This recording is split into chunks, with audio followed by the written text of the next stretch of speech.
เมียผู้สาวซ้ำน้อยบ้านว่าจูบมากหอยบ่ต่อยก้นเสียงดังฟีฟีเรียกบ้านเฮ็ดบ่ได้คือคนเป็นไข้หากกะดีได้แต่ใจพัดแห้งบ่มีอีต้นคนดีแท้เด้น้องดวงเสียค่าดองตั้งหลายล้านแต่งเข้าบ้านได้แต่นั่งแยงเปรียบอ้ายเหมือนมดแดง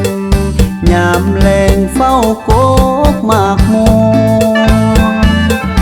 บ่ให้ขาดสายตาย่านเล็กน้อยเอาไม่มา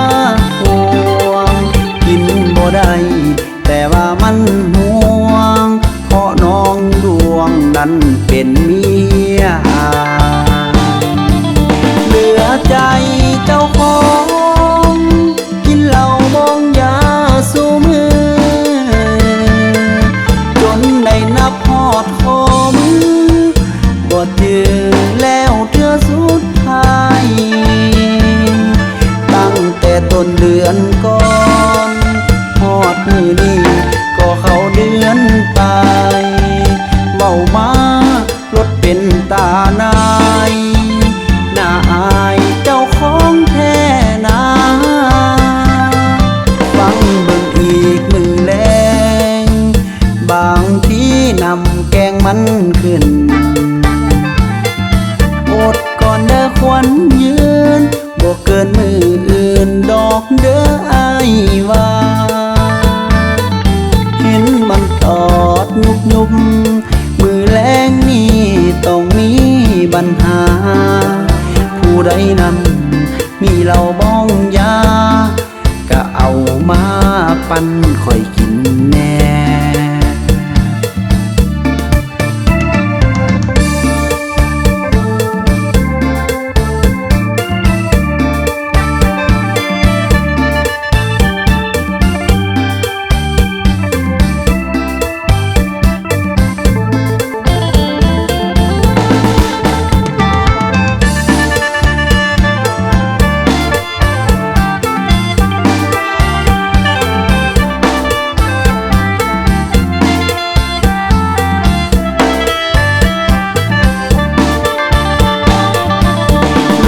ใจ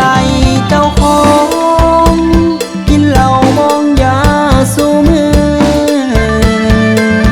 จนได้นับฮอดคอมือบ่เจอแล้วเทื่อสุดท้ายตั้งแต่ต้นเดือนก่อนฮอดมือนี้